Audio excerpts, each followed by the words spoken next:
कहानीकार सुधांशु राय, जो कि हॉरर, डिटेक्टिव और साई-फाई कहानियों के लिए जाने जाते हैं, उनकी अगली फिल्म बैदा का ट्रेलर आ चुका है, जो ऑलरेडी यूट्यूब पर ट्रेंड हो रहा है। लोगों का कहना है इसमें उन्हें तुम्बाड़, ब्रह्मयुगम, स्ट्रेंजर थिंग्स और डार्क जैसी जबरदस्त फिल्मों और वेब सीरीज की झलक दिखती है। आइए हम भी कुछ झलके देखते हैं। अगर उसने एक अलग डायमेंशन यानी कि एक नई दुनिया बनाई है तो उसमें इलेक्ट्रोमैग्नेटिक फील्ड्स भी क्रिएट किए होंगे।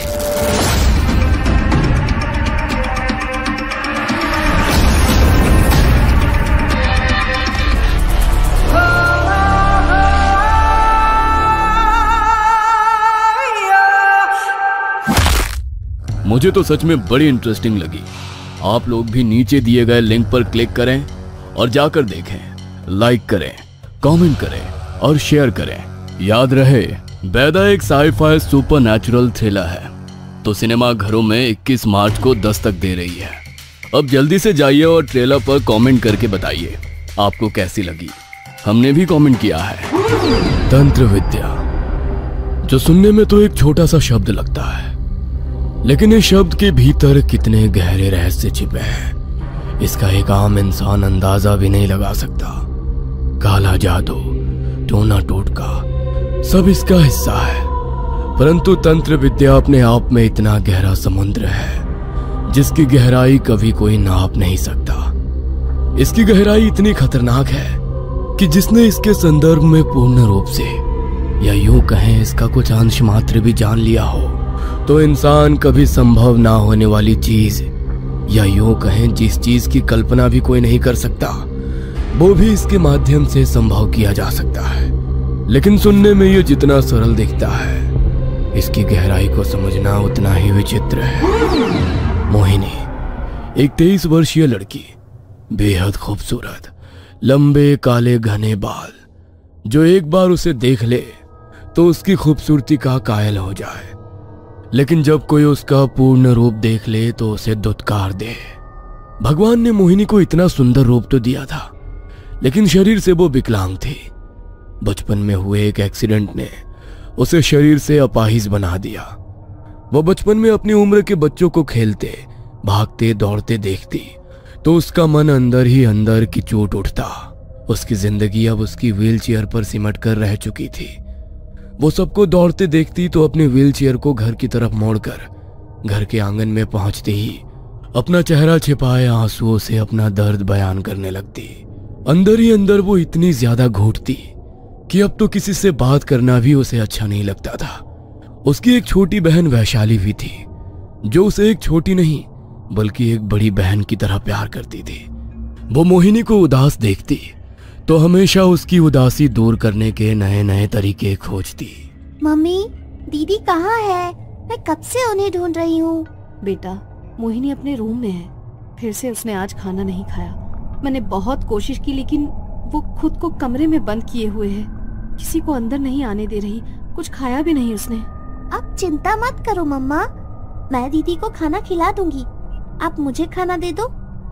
कहने को वैशाली की उम्र कम थी, लेकिन इतनी कम उम्र में भी वो बहुत समझदार हो चुकी थी। अपनी बहन की उदासी वो एक पल भी देख नहीं पाती थी। मोहिनी अक्सर जब भी उदास होकर बिना खाए पिए खुद को जब अपने कमरे में बंद कर लेती थी, तो वैशाली ही उसे बहला फुसलाकर अपने हाथों से खाना खिलाती थी।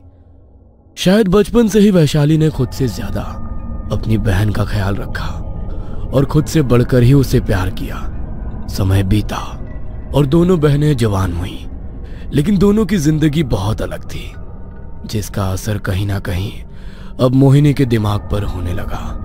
धीरे धीरे अपनी बहन की चिंता और प्यार उसे कांटे की तरह चुभने लगा।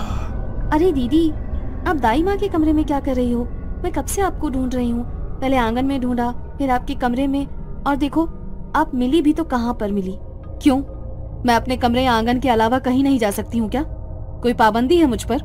अरे नहीं दीदी, मेरे कहने का वो मतलब नहीं था।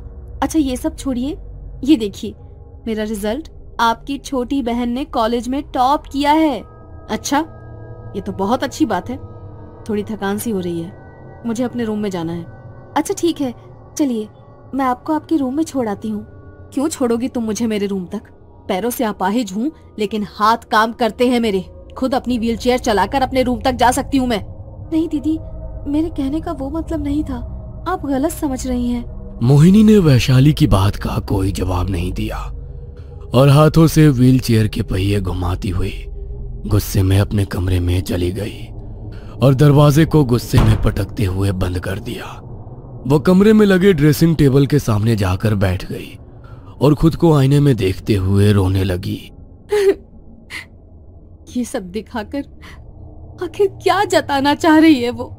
कि मैं कभी कॉलेज नहीं जा पाई, मैं भी आज अपनी जिंदगी में सब कुछ हासिल कर रही होती। अगर उस एक्सीडेंट में अपाहिज ना हुई होती तो मैं भी वो जिंदगी जी रही होती जो आज वैशाली जी रही है। लेकिन मैं ये जिंदगी अब और नहीं जी सकती। या तो अब मैं इस जिंदगी को खत्म करूंगी या किसी भी तरह वो सब कुछ हासिल करूंगी जो उसके पास है, चाहे उसके लिए अब मुझे कुछ भी करना पड़े। मोहिनी ने गुस्से में आईने में देखा और ड्रेसिंग टेबल पर रखे सारे सामान को इधर उधर फेंकने लगी। गुस्से में अक्सर वो खुद पर काबू खो बैठती थी और वैशाली को ही उसे शांत कराना पड़ता था। सामान की टूटने की आवाज सुनकर वैशाली दौड़ती हुई मोहिनी के कमरे में आई और उसे शांत करने के लिए उसने उसे अपने सीने से लगा लिया। सब ठीक है ना दीदी? क्या हो गया? कुछ नहीं हुआ, छोड़ो मुझे, छोटी बच्ची नहीं हूं मैं। जाओ यहाँ से और मुझसे बिना पूछे दोबारा मेरे कमरे में मत आना। लेकिन दीदी मैं तो... जाओ यहाँ से, मुझे कुछ समय अकेले रहना है। अब ठीक है दीदी। वैशाली मोहिनी के कमरे से बाहर निकली और उसने दरवाजे को हल्का बंद कर दिया। लेकिन उसके वहां से जाते ही मोहिनी के चेहरे पर एक अजीब सी मुस्कुराहट छा गई। उसने अपनी मुट्ठी खोली तो उसमें टूटे हुए 2-3 बाल थे।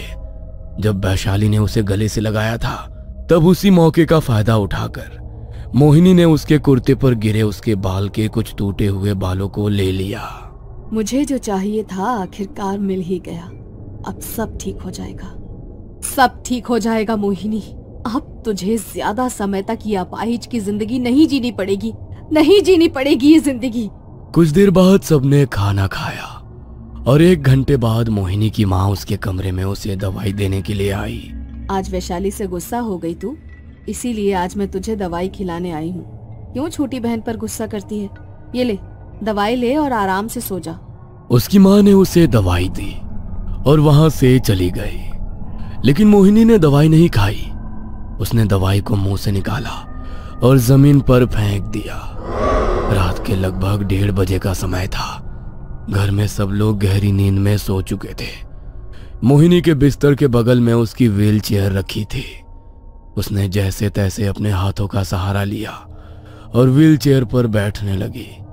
बड़ी जद्दोजहद करके वो अपनी व्हीलचेयर पर बैठ पाई और अपनी अलमारी की तरफ गई। उसने अलमारी खोली तो कपड़ों के नीचे एक किताब रखी थी। उसने उस किताब को निकाला और व्हीलचेयर घुमाकर अपने बिस्तर की तरफ आ गई। बस कुछ रातें हैं तुम्हारे पास वैशाली, उसके बाद मैं सब खत्म कर दूंगी। उसने उस किताब का एक पन्ना खोला और वैशाली के सर से उसने जो बाल निकाले थे उस किताब के एक पन्ने के बीच रख दिए। अगले दिन वैशाली कॉलेज से घर आई तो मोहिनी बड़ी ही खुश हॉल में टीवी देख रही थी। अरे वाह दीदी, आज तो आप बहुत ही खुश लग रही हो। तो क्या ना रहूं मैं खुश? खुश रहने का अधिकार क्या सिर्फ तुम्हें है? आप हमेशा मेरी बातों को गलत क्यों समझती हो दीदी? मैं भला क्यों चाहूंगी कि आप खुश ना रहो? वैशाली को आज मोहिनी की बात का बुरा लग गया तो वो वहां से जाने लगी। लेकिन मोहिनी ने जानबूझकर अपनी व्हीलचेयर आगे कर दी।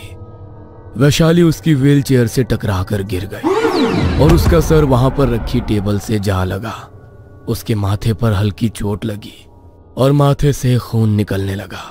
अरे I am so sorry Vaishali, मुझे नहीं पता था कि तुम गिर जाओगी। तुम्हें ज्यादा लगी तो नहीं ना? नहीं दीदी, कोई बात नहीं, ज्यादा नहीं लगी, हल्की सी चोट है। आप बैठो, मैं अपने माथे पर बैंडेज लगाकर आती हूँ। वैशाली अपने माथे पर बैंडेज लगाने अंदर चली गई और इसी बीच मौका पाकर मोहिनी ने टेबल पर लगे उसके खून को अपने रुमाल से साफ कर दिया और सीधी अपने कमरे की ओर चली गई। उसने वैशाली के खून से सने उस रुमाल को अपने ड्रॉअर में रख दिया और रात होने का इंतजार करने लगी। रात को सबने खाना खाया। वैशाली उसे उसके कमरे में छोड़कर गई। मोहिनी आज बार बार घड़ी की तरफ ही देख रही थी।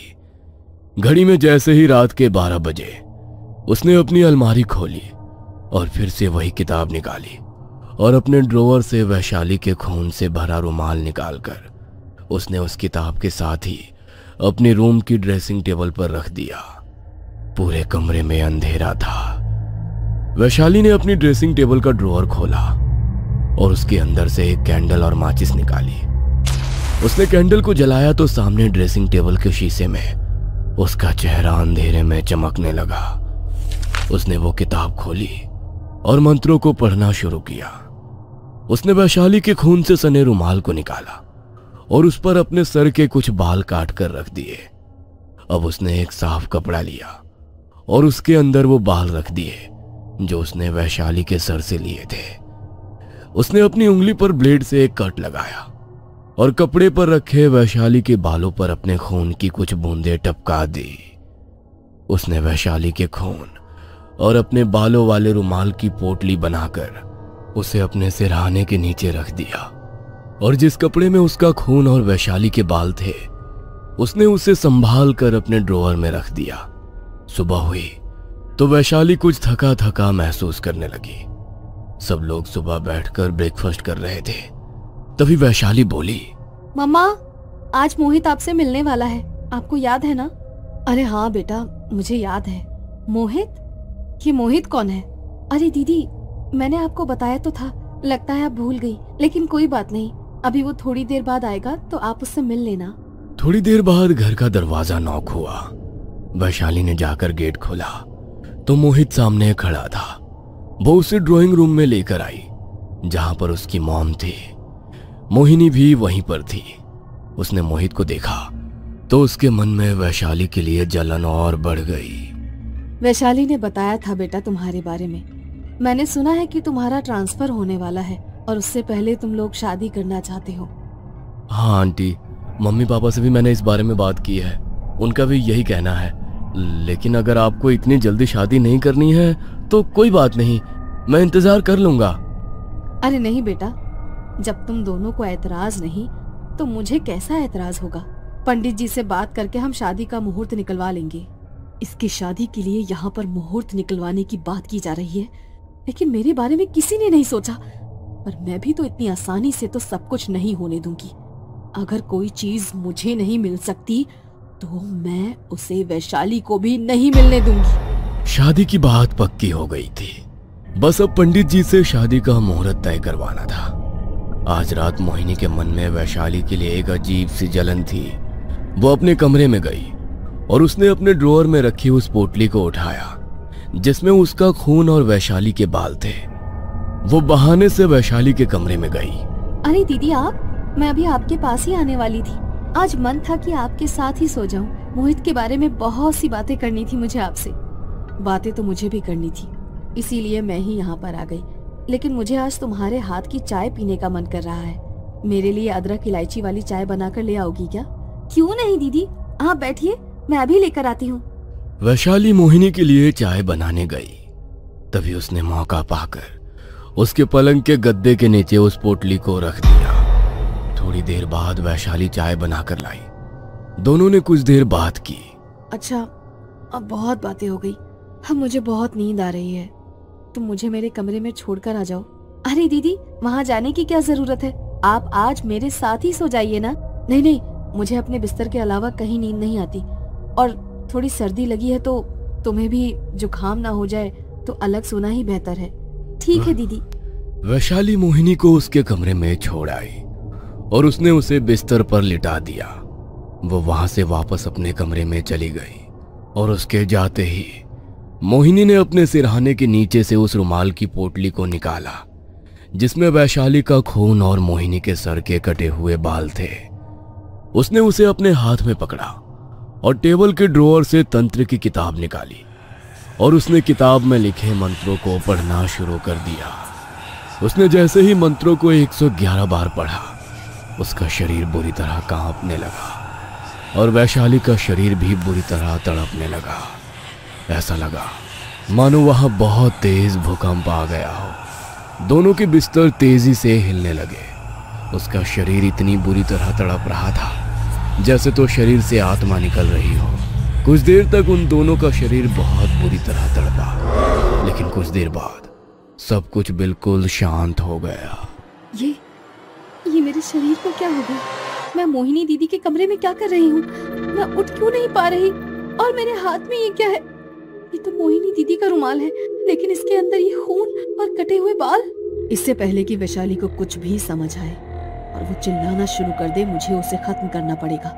आज से मेरी आत्मा तुम्हारे शरीर में वास करेगी और जीवन के जो सुख तुम भोगने वाली थी अब वो मेरे होंगे। मोहिनी ने तंत्र विद्या से अपनी बहन की आत्मा से अपनी आत्मा की अदला बदली कर ली। उसकी बहन की आत्मा अब उसके अपाहिज शरीर में थी। वो उठी और अपने कमरे की तरफ गई। उसने कमरे का दरवाजा खोला और अंदर गई। ये सब क्या हो रहा है? मेरे सामने मेरा शरीर कैसे चलकर आ सकता है? कहीं मैं कोई बुरा सपना तो नहीं देख रही? नहीं मेरी प्यारी बहन, तुम कोई बुरा सपना नहीं देख रही। अगर तुम्हारी कोई आखिरी इच्छा है तो बता दो, क्योंकि अब तुम मरने वाली हो। क्या? ये सब क्या हो रहा है? मैंने तुमसे तुम्हारी आखिरी इच्छा पूछी थी, लेकिन तुमने नहीं बताई, तो कोई बात नहीं। आखिरी इच्छा पूरी किए बिना ही तुम्हें अलविदा। मोहिनी ने पहले से ही अपने कमरे में एक खुली वायर छोड़ी थी। उसने अपने शरीर को करंट दिया और कुछ ही देर में उसका शरीर एक मुर्दा शरीर बन गया। सबको लगेगा कि मोहिनी तो चल बसी। कभी कोई समझ नहीं पाएगा कि मोहिनी तो जिंदा है और जो मर गई है वो वैशाली है। ये आत्मा और आत्मा का खेल खेलने में बहुत मजा आएगा। उसने अपने मृत शरीर के हाथ से वो रुमाल की पोटली ली और वैशाली के कमरे में चली गई। वैशाली के कमरे में जाकर आज उसी के रूप में वो आराम से सो गई। सुबह जब उसकी मां मोहिनी के कमरे में उसे उठाने गई तो उसकी चीख निकल गई। मोहिनी के चल बसने की खबर ने उन्हें बुरी तरह झकझोर कर रख दिया। मोहिनी के शरीर का अंतिम संस्कार किया गया। पंडित जी ने उसकी अस्थियों को उन्हें दे दिया। आप इन अस्थियों को मुझे दे दो माँ, मैं गंगा जी जाकर इन्हें खुद प्रवाहित करके आऊंगी। वैशाली ने मोहिनी की अस्थियों को अपनी मां से ले लिया, लेकिन उसने उन्हें गंगा जी में प्रवाहित नहीं किया, बल्कि वैशाली के कमरे की अलमारी के पीछे संभाल कर रख दिया। तेरी अस्थियों को प्रवाहित कर दिया तो तुझे मुक्ति मिल जाएगी, लेकिन मैं तो तुझे अपनी कैद में रखना चाहती हूँ। तेरी मुक्ति मैं कभी नहीं होने दूंगी, मेरी प्यारी बहन वैशाली। सबको लगता है कि मोहिनी चल बसी है, लेकिन वैशाली के शरीर में रहकर मोहिनी अपनी हर इच्छा पूरी कर रही थी। और आज तो उसकी सबसे बड़ी इच्छा पूरी होने वाली थी। वो थी उसकी शादी की इच्छा। मोहित को लग रहा था कि वो अपने कॉलेज के प्यार वैशाली से शादी कर रहा है, पर यह तो सिर्फ शरीर वैशाली का है, मगर आत्मा मोहिनी की। उन दोनों की शादी हुई और शादी को कुछ समय बीता। पता नहीं वैशाली, लेकिन जब से हमारी शादी हुई है तब से तुम बहुत बदली बदली सी लग रही हो। तुम्हारा बात करने का तरीका, तुम्हारा बिहेवियर बिल्कुल तुम्हारी बहन की तरह हो गया है। बहन का मतलब मोहिनी दीदी की तरह?